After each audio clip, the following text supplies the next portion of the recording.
Hello, everyone. This is Money Mom. Cost of living. Is it a crisis? Let's get started and talk about it. I know that we've heard all about inflation and cost of everything going up.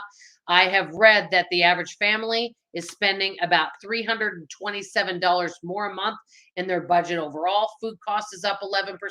We all know that costs have risen and it has caused some hardship on families.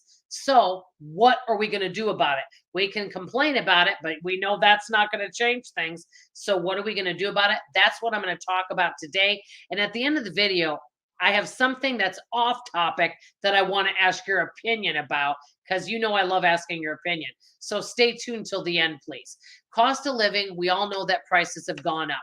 So, what can we actually do about it?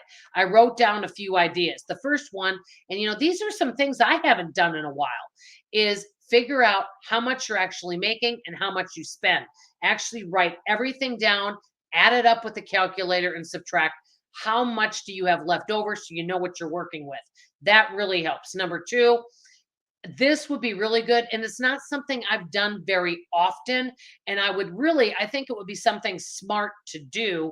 And I might do that for 1 month and then get back with you guys and let you know. But track all of your spending, every single penny. Figure out where your money is going. I think many of us would be really shocked at, wow, we spend this much money on this.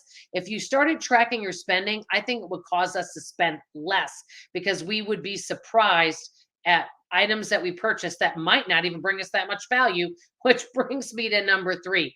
I know we talk about cutting back, and that seems kind of like, I don't want to cut this out, but really look at things that you could save money on. Maybe a service that you're spending a lot for. Could you get a service that's just as good for a little less money?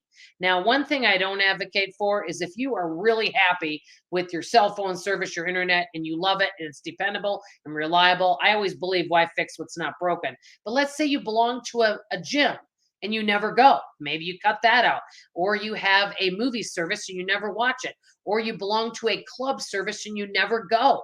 Look at things that you don't use and see if there are some things you can tweak in your budget. So let's say you are spending $327 more a month and you're like, whoa, I can't save as much money.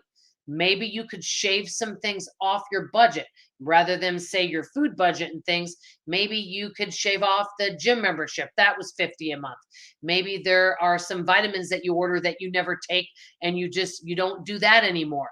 I think there's always areas that we can improve. So really be honest with yourself and take a deep dive and look into that budget and see if there's some non-essential things that you can cut out, especially things that don't bring you value.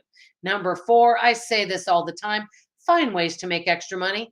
I know that many of you have come to me and said, hey, Money Mom, there really isn't any extra money to save. I don't know your situation. I always say personal finance, I don't judge other people. But I really think that many of us could find a way to bring in some extra money, whether it's babysit, selling something. There's always ways to save money. There's always ways to make money. I'm going to always say that. Okay, five, avoid debt at all costs. And I'm going to add this on to number five. If you can, automate your savings. Start off small. Let's say you can't save anything. Start off with $10 a month. I think we can all save something because that's going to help you not go into debt and to have some extra money if maybe a bill goes up. So these are just some of the things. They say food costs are up 11%. Families are spending $327 more extra a month. I think if we really took a deep dive into our budget, we could tweak it. Even me, I know I'm debt free. I know that I can make a lot of improvements. I've made a lot of improvements already, but I can keep getting better and I know I can do it. And I think one of my challenges may be next month to track all my spending and then come to you guys and let you know how much I spend. Now, on to the opinion topic. I got my tax bill for my house, for the house, for our mortgage. You guys know we no longer have a mortgage, I should say. So I get taxes for city, county, state.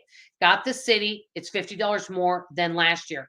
And so they give you three ways to pay it. You can either pay it in person, you can pay it with a check, which is normally what I do. You can pay it online. So I thought, how convenient. I'll pay it online. I went to go pay it online, which I didn't end up doing. Guess what? The fee to pay it online, they call it a convenience fee, was $39. I could not believe it. I can see maybe charging a couple bucks for a processing fee, but $39. I said, I guess I'll be mailing them a check. So that's what I did. Have you guys ever heard of some $39 fee to pay, your house taxes? When my friends said, "Oh yeah, they always do that." I'm like, "They do?" I was just really surprised. I like to pay my bills ahead or right away. I'd love to know what you guys think of that. So, if your bills have gone up over the last few months, whether you owe more for electricity, gas, food, what have you done to make improvements in your budget so that you're able to save, possibly pay off debt? I want to hear from you in the comments below. That's all I have to say for now. I love you. I appreciate you. And like always, I'll see you on the next video. Bye.